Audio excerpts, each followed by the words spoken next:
All right. Last topic of the day. Another company that's gotten really deep into advertisements is Apple.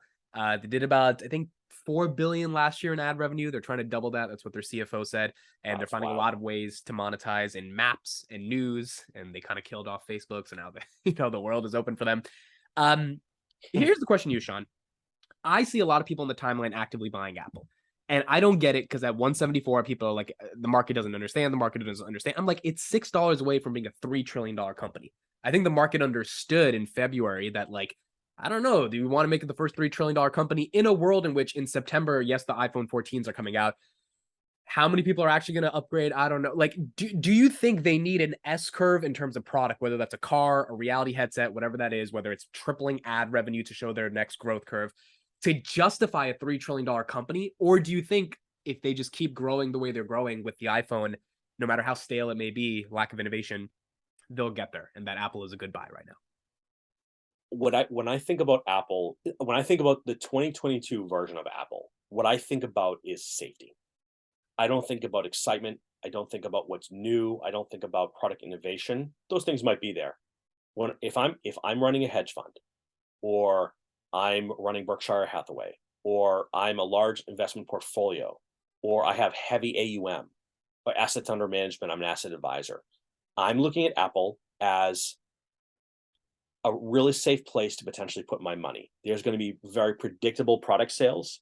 There's predictable increases in feature and function within the product. Some people would argue it's huge increases. Some people might argue that it's low.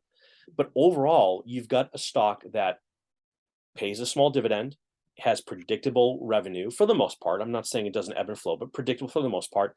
But where I don't think they've capitalized yet and probably does offer upside. I'm not a big Apple investor, just for some transparency here. I have no plans to buy or sell or anything after making this comment. In fact, none whatsoever.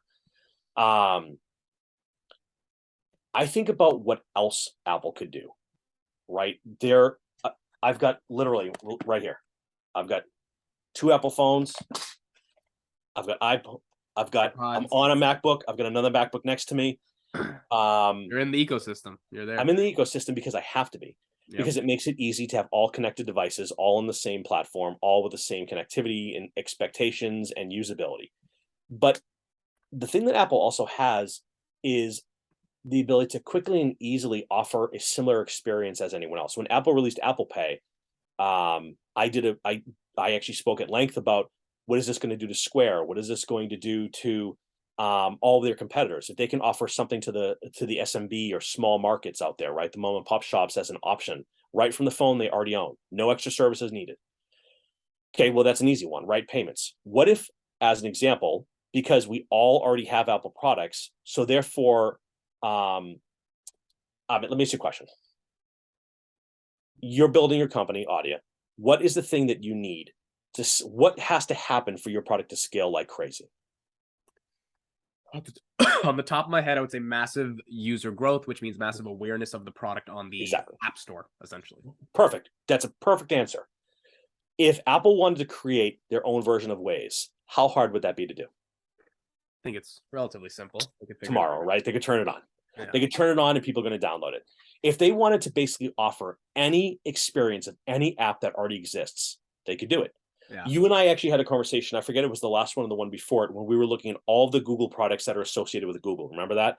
Yep. This to me is the exact same thing. What used to be seen as ultra high growth tech companies have now, in a lot of ways, become your standard safe plays because they have own and can control the ecosystems they work in.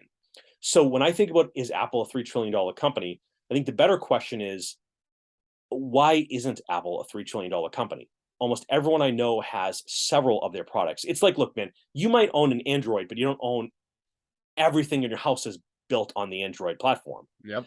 I've got five Apple devices in front of me right now as I'm sitting at my desk. And just think about that for a second, right? Like, whoa, I mean, these are expensive products and they're easy to use and work with. So they've already got me times 5. And the big question here is, if I can own a stock with a mega footprint, I don't know who could beat them in any capacity, frankly. So they seem very unbeatable, massive. They have a moat that's unlike almost anyone out there. They can easily upgrade their features, functions, and have predictable deliveries in and around those. They have a good feel for who's going to buy and who's not going to buy. The data around when people upgrade phones is airtight.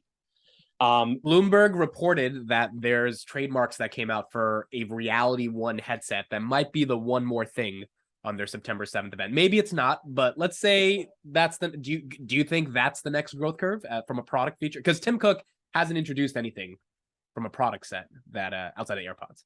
Do I think that an AR VR headset is the next big thing? I don't know if it's the next big thing. Is it enough to give it another $6 in price and get it to 3 trillion? Maybe. I mean, I think maybe it's possible. But here's the question. Let's just say, in theory, they come out with, I guess we'll call them VR goggles. Is that a fair? Let's just say it's VR goggles. How many people will buy those? Is it going to be 1,000 people, or is it going to be 1 million people? Or is it going to be 10 million people? I don't know, right? I think we're talking millions, probably. Yeah. There will be a line at the Apple store to buy them, no matter what. That's my gut. So if the question is, when they release new products, do people go out in droves and spend their money to buy them? The answer is yes. Who else can offer that while paying a dividend, while still growing like crazy and just tapping the data that they have access to? And, a lot of people are going to criticize for what they did to Facebook, but ironically, Facebook was criticized for doing the same thing not too long ago as well. And the next person will do it, and the next person will do it from there. So I don't know. Can I see them at 3 trillion? Of course. I mean, how can I not?